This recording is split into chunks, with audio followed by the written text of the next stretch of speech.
a couple of years ago, I just was angry. Every morning I would wake up and just be like, I just hated my life. And I would point fingers at everyone else, and it was my husband, I got to divorce him, or it was my mom, or it was like my kids don't listen.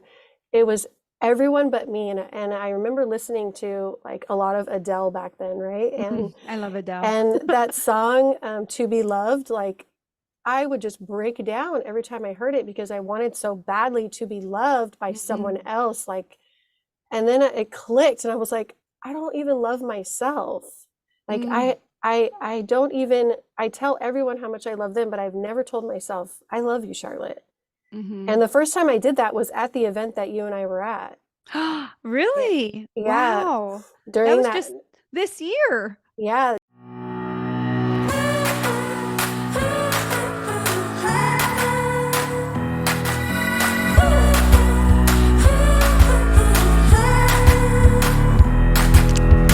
Hello, hello, and welcome back to Journey of a Fearless Female. I'm your host, Paola Rosser, and this week my guest is Charlotte. She is a mom of five, a podcast host, and a certified trauma informed and subconscious coach. As a social worker from Monday through Friday, she's experienced immense trauma as a child, learned ways to cope, and then found out that as an adult, those coping mechanisms were not as healthy for her anymore. She went on a mission as of January 2022 of self discovery and healing. She wanted to figure out how and what was going on inside of her, and why she was the way she was, and how she can improve herself by healing her past. She wondered if she could live happier and healthier if she healed. And since then, she has invested in herself, started her own podcast, and is becoming a certified coach to serve others. Everybody, please welcome Charlotte. Hi. Hi, thank you so much for having me, Paola. I am excited. This is her first time ever being on a podcast. Yes. She's launching hers in 7 days. I'm so proud of her. I met Charlotte at an event in San Diego. And it was so cute. I was standing outside on the balcony and I could tell she wanted to come and talk to me. And she was kind of inching closer and closer. And I was like, hi. And she just came up to me and was like, ah, you inspire me. And I was like, really? And it made me feel so good. And I'm so thankful that she is on here and ready to tell her story. So, Charlotte, let's talk about how your journey began. Well, first, I just want to say that during that event, you truly inspired me when I heard you speaking on stage. I was like, oh my gosh, I have to talk to her. I have to know her story because it just gave me so much motivation and almost like permission to use my voice like you are. So thank you. Ah, thank you. That's so sweet. You're All right. welcome. So, how did your fearless journey begin? Oh, goodness. Okay, so I'm going to kind of talk a little bit just about the trauma I endured as a child because I feel like it really shaped me today and who I am. So, I mean, it's a little bit of, heavy stuff. I'm sure a lot of us have dealt with heavy things in our life, and I think it's important for me to voice that part of me. So, as a little girl, I did experience a lot of domestic violence in my primary home with my mom. She was addicted to meth for Mm. most of my life. I didn't know it though as a little girl. I was just kind of rolling through the motions. I had an older brother. He's 5 years older, and he was like my protector, during those really hard times with my mom.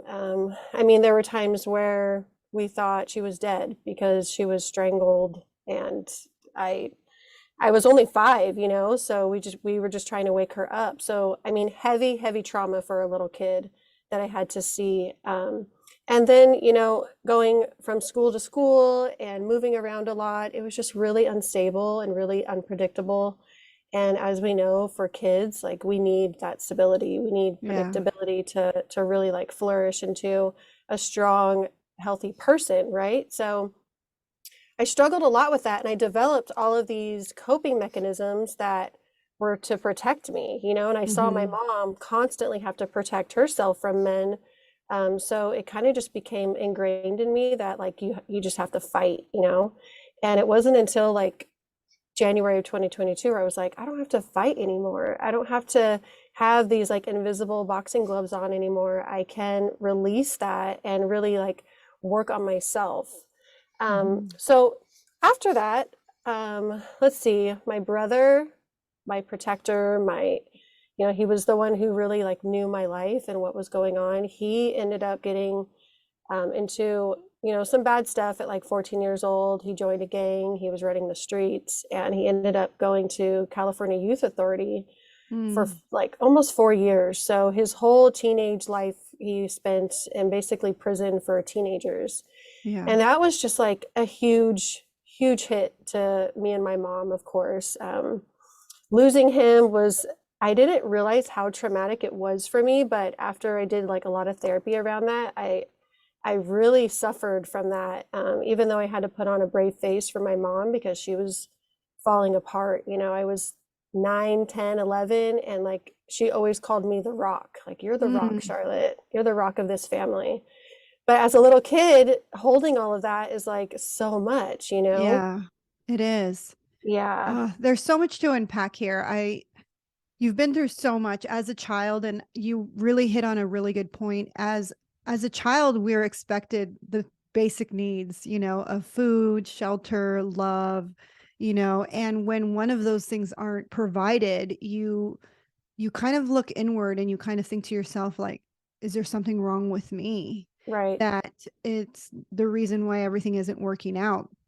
Not really pinpointing it on your mom and her drug habit, and also like her telling you you're the rock at 10 years old, like, Yeah, and so you're like, okay, you're struggling to kind of find your identity, and the moment your mom is like, you're the rock, I need you to be the rock, and it's like, okay, I'm gonna be the rock, but yep, yet you're yourself like, well, then who's going to support me?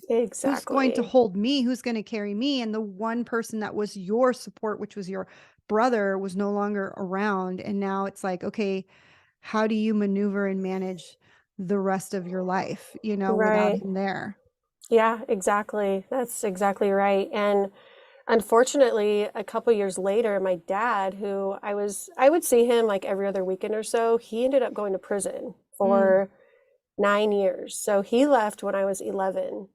And I mean, it was just like one thing after another when I was little, but I always had this like weird way of looking at, I guess not weird, but like this beautiful way of looking at it. Like I knew exactly what I wasn't going to do. I knew exactly what I wasn't going to be. And it just like motivated me to never touch drugs, to never go to jail, to never want to live that life. And I honestly went like the exact opposite way of my brother and my mom. I really loved school. I loved, it was like my escape, honestly. Like when I was at school, I knew I was safe. I knew there wasn't going to be any like crazy anything happening like unpredictable at school. And I'm going to put my computer on. I'm so sorry. I need to put it on focus. it's okay. I'm sorry. Yeah, school is crazy because Um, I'm writing my book right now, and I was talking about school in my book about how it was the one place I could receive praise. yeah, And it exactly. and it was easy. Like, you mean all I have to do is get a good grade and you're gonna like me? Yeah, and I feel like Right? that's where like the validation comes in and feeling like okay, like people see things in me and I'm doing a good job and it just like feels so good to know that like other people recognize you.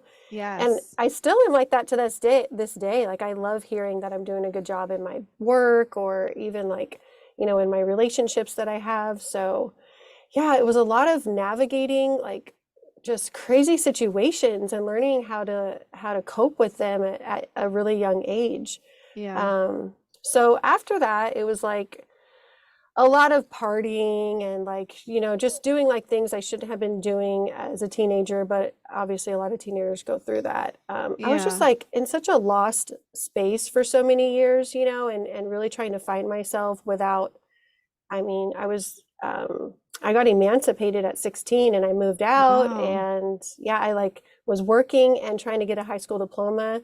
Yeah, it was a lot, but I'm so grateful for it because it just built like so much strength inside of me and so Yeah. much so much perseverance. Like I know I could do anything if I put my mind to it. You know what I mean? Yes. Absolutely. So when you were emancipated at 16, where did you go live? I ended up finding a roommate. Me and my best friend found a roommate, and we just started paying rent. He had a room available, so we both moved in, and Really? yeah, So you moved into someone's house. yep, Wow, that's incredible. And the fact that here's the thing, like I think about this because like I said, I'm writing my book right now. So I'm going through my own like discovery of my journey again, re-going through it again. And Yeah. like it reminds me of the book Adult Children of Immature Parents. Mm, And when you grow up with an immature parent or a parent who is not there emotionally, spiritually, you as a child think, well, I'm going to do it better than she did, or I'm going to do it yeah. better than they did, and so you think like, well, I just have to grow up really fast and become the adult. Yep. And when you're 16, 17, 18, you really do think you know it all. You You think do. like it's not that hard. Like just pay the rent and pay the bills and go to work. It's not that hard. But it, like you said, at 16, you shouldn't have been worried about whether or not you're paying your rent. You should be worried Right. about whether or not you're getting a prom dress, like, Right. and that's the things. It's like you are now handling adult situations and struggling on how to really process all of that because it's not just regular adult situations of like rent, and it's like my father is in jail, my mother is in on meth, and my brother is in like a teen incarceration thing. So you're just trying to process everything that's going on. I resonate with you so much because that's kind of like a little bit of what my family was like. It was just constant. I always say it was, we could have been an episode of Jerry Springer. Yeah. And then I Yes. I did the exact same thing where I took a completely different route, and I was like, I'm not going to be like them, and I'm going to Yeah. be do this. And I thought school was like my ticket out, as Yeah. if I just could get good grades, and if I could just do this, and if I could just get into college and get that degree, then I can like be saved, Yeah. and yes, those things work for a while, but eventually the trauma that is stored in our cells comes back out in different ways. And the coping Yeah. mechanisms that you develop, like mine were, let's just drink alcohol. Yeah. Let's just like drink until you pass out, or let's just go party at a club and dance the night away and surround yourself with friends. And that is a temporary relief. Mm-hmm. But as soon as you get home and you're back in the silence with your own thoughts, Right. it was just torment. Yeah, that's like a beautiful segue to what I was just going to talk about was, when I graduated, I started taking classes at a community college, and I was the first to graduate high school and definitely the first to go to college. And I did exactly what you said. I just like, I thought that was my ticket. I thought, I'm just going to get an education and I'm going to get, a good career and kind of get out of this life that of my, primary home. So I ended up transferring without even like realizing I had enough credits. To SDSU. And in the meantime, in the beginning, I had my first baby at 19. So I was super young mom. I had a baby. I was married at that time. Everything was just really fast, Mhm. like you said, I had to grow up fast. So I felt like, all right, I'm ready for this. I'm ready to be a Yeah. mom and a wife. But like you said, there was still so much to heal and work on. Um, so we ended up getting divorced like shortly after. I think I was like Mhm. 21 or 22 because I was just still so lost and really wasn't ready to like give my full self in a marriage or even like love myself enough to love someone else, Mm. and Perfectly said. Yeah. You didn't love yourself enough to love someone else. And that's the thing. It's like when we can't figure out like how to heal and we're not healing at all, we're so busy trying to look outside of us to fill yep. that spot. And so you're like, oh, I'll have a baby, or I'll get married, or like you Mm-hmm. got the apartment, you got the degree, or whatever it is. We're still looking for outside things to really fix the inside of us. And that's the Yes. thing that we keep trying to find. And people use all kinds of different coping mechanisms, from shopping to drugs to eating to drinking to Mm-hmm. everything. There's always an outside thing that can help us, but it's always just a temporary relief, because Right. then you still have to come back to self. Right. And that's exactly what happened to me. It was like I was filling my life with all of these external things, thinking that it was going to make me happy.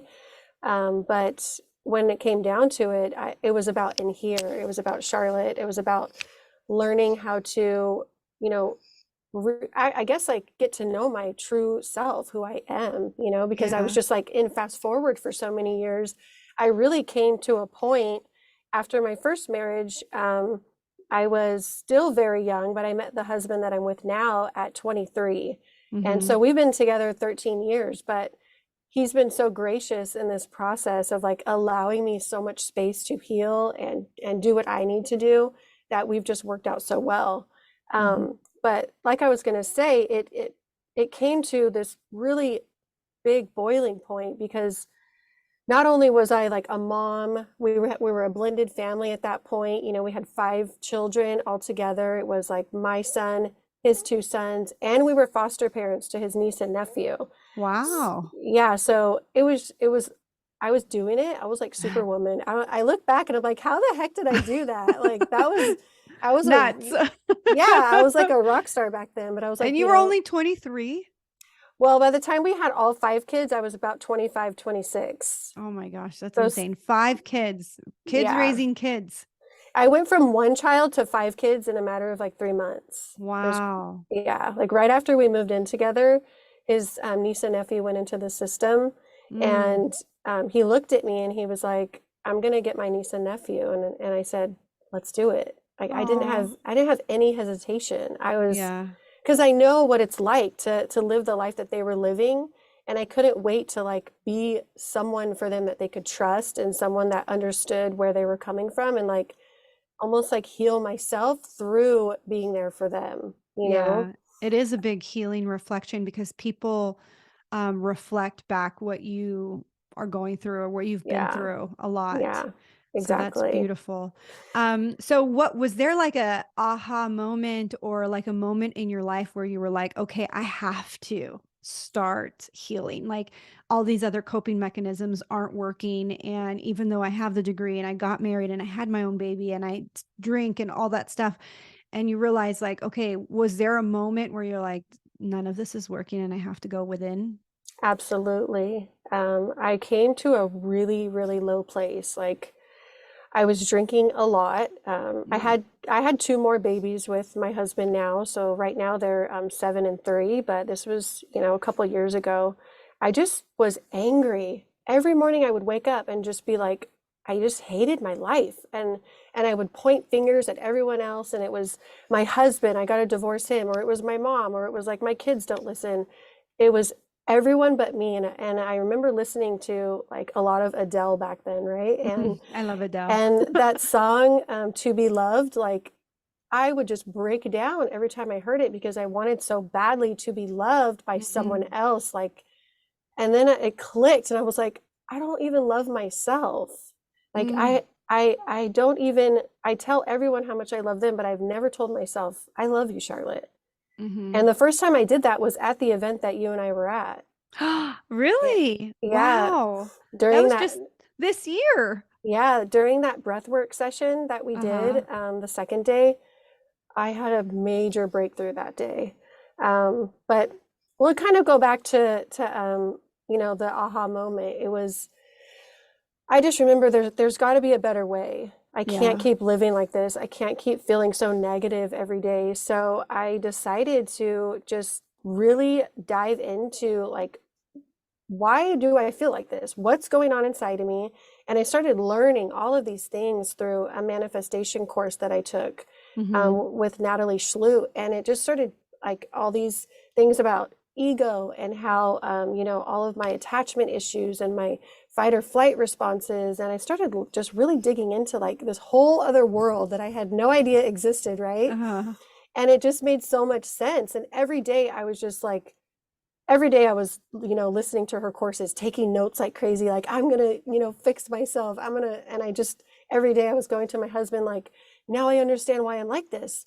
And Yeah. I had a tool to like actually be aware now and use a different way, like the negative thoughts, like learning how to massage those thoughts in the moment and turn it into something else, or just leave that thought completely Yeah. and do something else. Like that was a really big thing for me back then because it was just like so much internal dialogue that was negative, and Yeah. I couldn't get out of it. It was like a loop.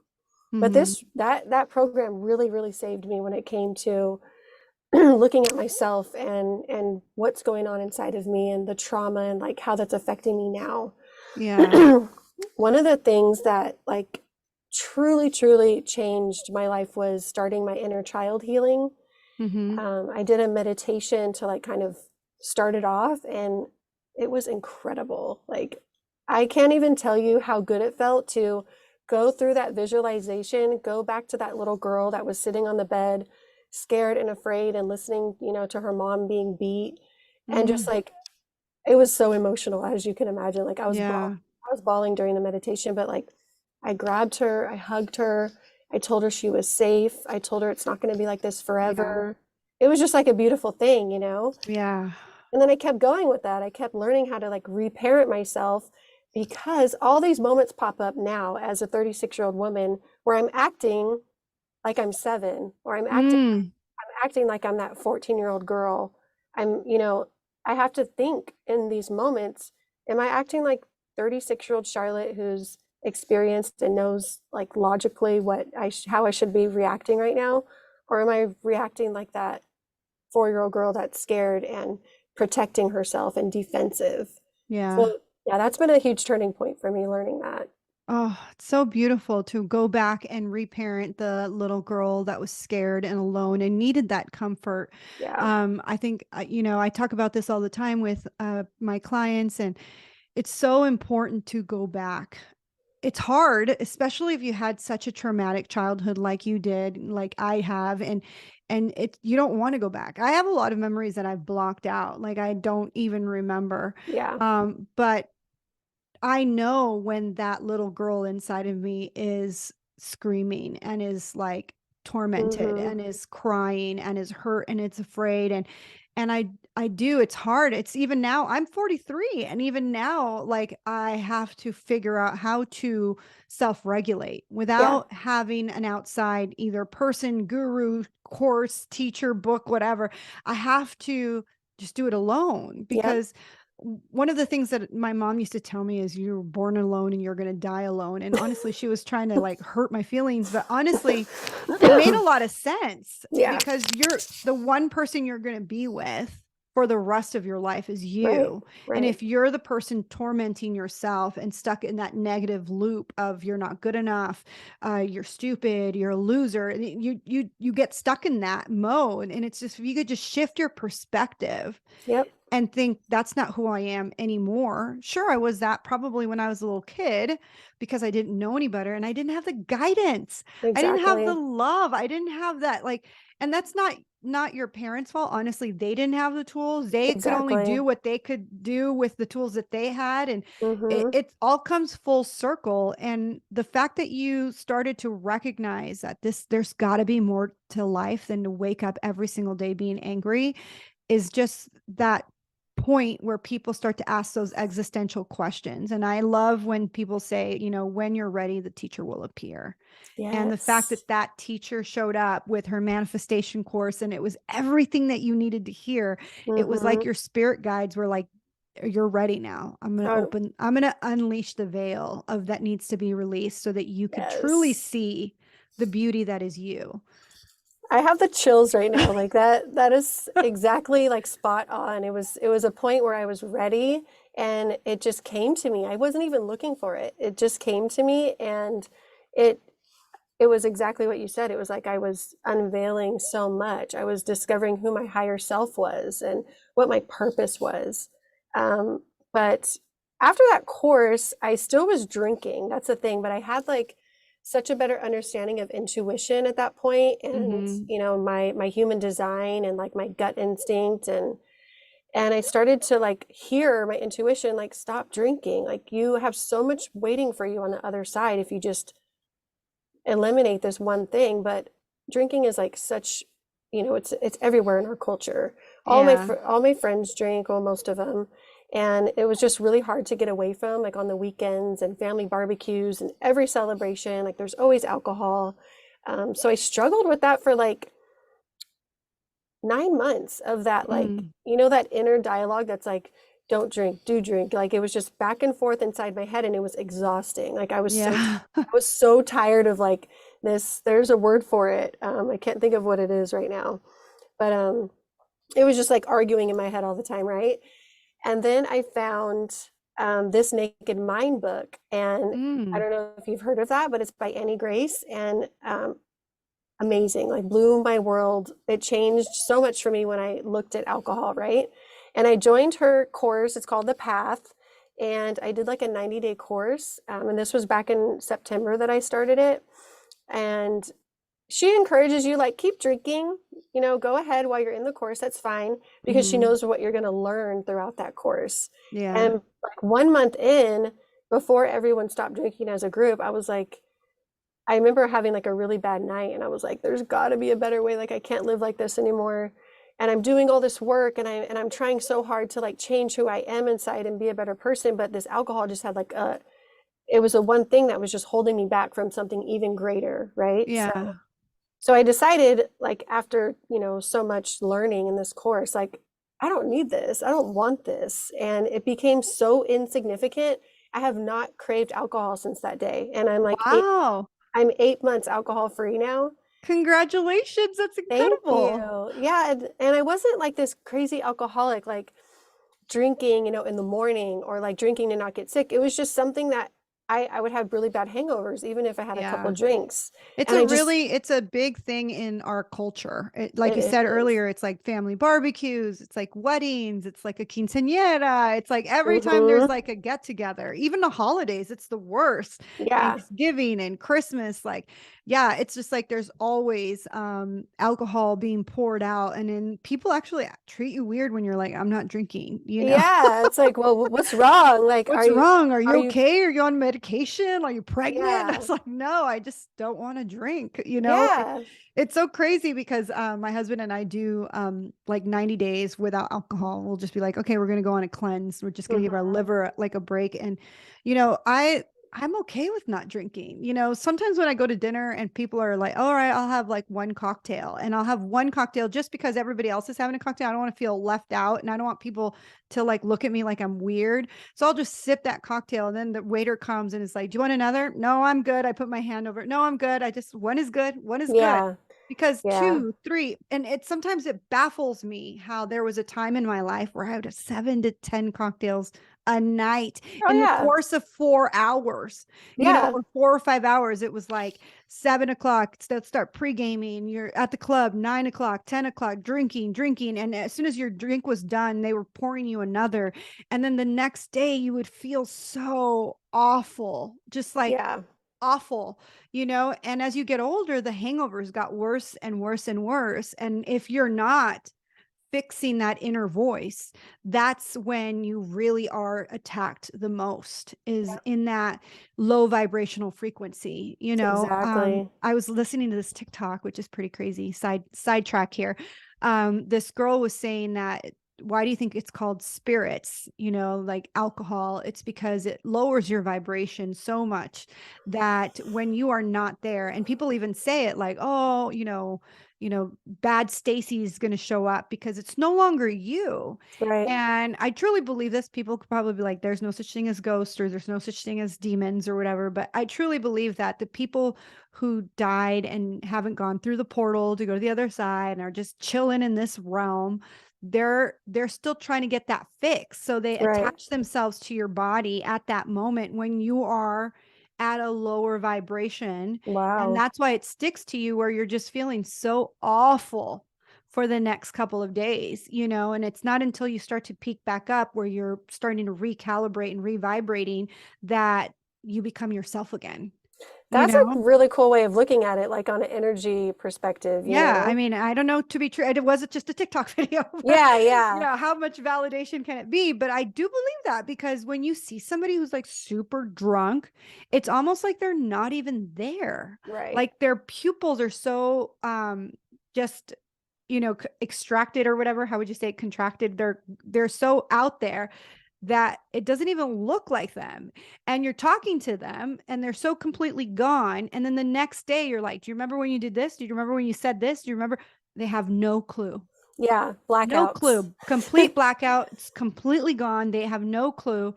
And, it just, after a while, it just doesn't become a good form of coping. Yeah, I It mean, doesn't really help you. for years it was like for fun, and then it turned into, okay, this I need alcohol. I need alcohol to have energy. I need alcohol to have fun. And I started like debunking all of these limiting beliefs that I had around alcohol. And I Hmm. realized they were all wrong. Like, that is not true. Alcohol actually takes more energy from me. It takes away the fun because I end up acting either like an idiot or I feel like crap the next day. Like there's no fun in it anymore. So now it's like, I love going places and I'm sober. I can connect with people even better than I was before when I was drinking.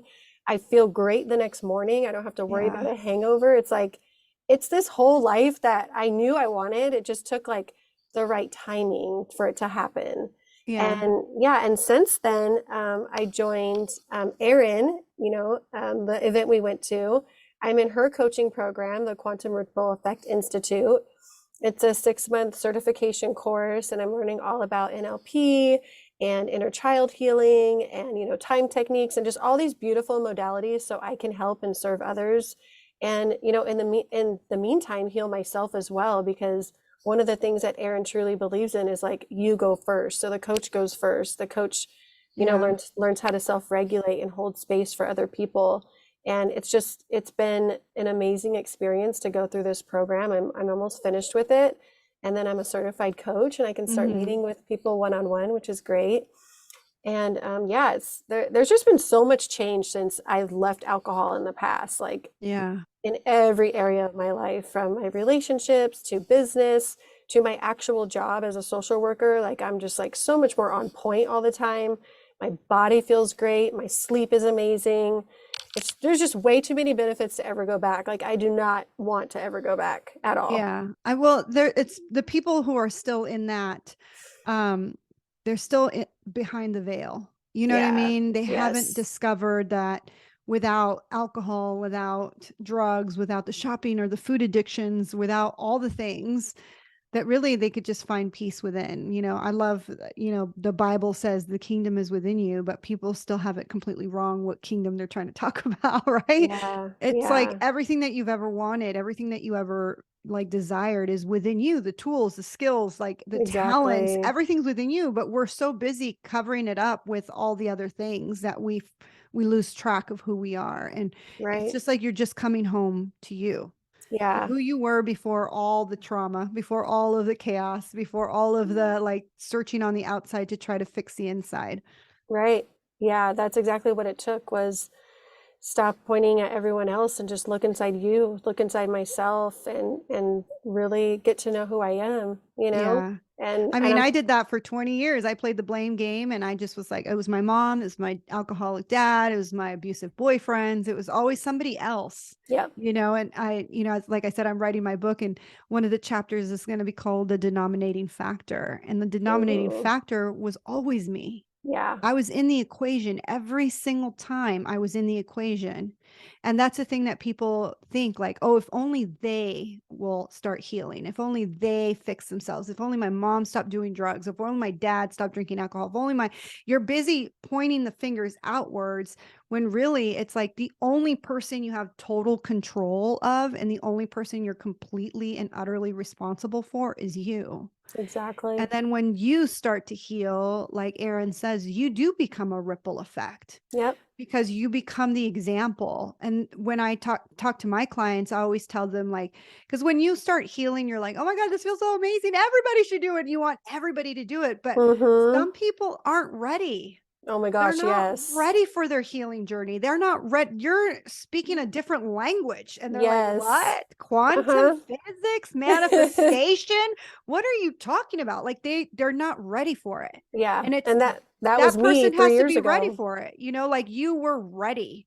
I'm getting Mm-hmm. chills. Like you were ready. Like you started to ask those questions. And I think that if you're listening to this podcast and you're not happy with how you're living your life and you feel like there's something more and you feel like it can get better, but you just don't know how, just start asking those questions out loud. Like, why am I Yeah. here? What is my purpose? What is my source? Like, what am I supposed to be doing? Like, there has to Yes. be something better. If you speak it out loud, the universe conspires to bring it to you. And Yes. it just like you start to ask those questions, the universe is like, okay, she's ready. I'm going to send her Yep. somebody. I'm going to send her someone that's completely in alignment with her. And so that you can hear it. Oh my right? gosh. Because You're it could have so been any right. teacher, You're but so it right. was like those perfect people, Aaron, I don't remember what your first coach's name was. What was her name? Natalie? Yeah, Natalie. Natalie, and then that book, The Naked Self, like This those naked were mind. naked mind, like those were the things that needed to come into your realm for you to see the light. Exactly. And everybody's different. That's why I love that there are so many different healing modalities out there because I've Mm-hmm. tried them all. Like during my healing journey, I was like, I have to try everything because I couldn't figure it out, because Yeah. I still was looking for the outside to fix the inside. And it wasn't Yes. until I started to come home to me and to realize who I was without everybody else's chatter. That's when I found the peace. That's exactly why I was drawn to you because I knew that your story was so relatable to mine, and like I felt it. I felt the energy. Oh, I love it. All right, Charlotte, as we wrap up this episode, what would be your nugget of wisdom to share with the ladies who are listening today or men? Yeah, you know what? I have two. One of them has really like stuck with me, and it's having the willingness to grow. I Mm, feel like if you just have that willingness and you're open to it, like you said, things are going to come to you. And when it's time, and that kind of leads into my other one is everything has divine timing. mm, It's not going to happen the same for everyone, like you stated earlier, and there were so many journeys I've been on recently where people are ahead of me in the journey or people are behind me and they're telling me, "Oh, I wish I was where you're at."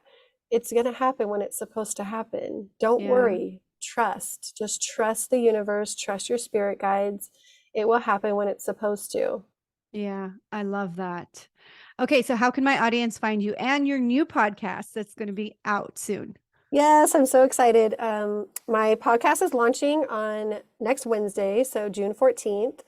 You could find my Instagram at healinganddealing.podcast.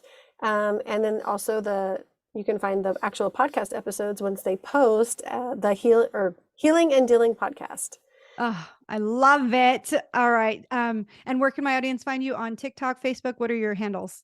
Well, my Facebook, I did form a group recently that I'm kind of building. It's also called Healing and Dealing. Not on TikTok yet, but I will be. I'm trying to like get all the things in order. There's so much to do, Yes. launching a podcast. So, if you follow my Instagram, you're going to really get everything. And once like the TikToks come out and more Facebook stuff comes out, I'll post there and it'll be dispersed everywhere. And your Instagram handle is healinganddealing.podcast. Yes. Thank you again for listening to Journey of a Fearless Female. I'm your host, Paola Rosser. If you're looking for a life coach or a spiritual mentor, you can book a free discovery call with me at www.fearlessfemale.com. You can also follow me on Instagram at fearlessfemale_coach, subscribe to my YouTube channel at fearlessfemale, or find me on TikTok. I'm under at paola.rosser. And if you love this episode, make sure you hit subscribe, share it with your friends, and leave a review. I read every single review, and I truly appreciate the time you spend writing it.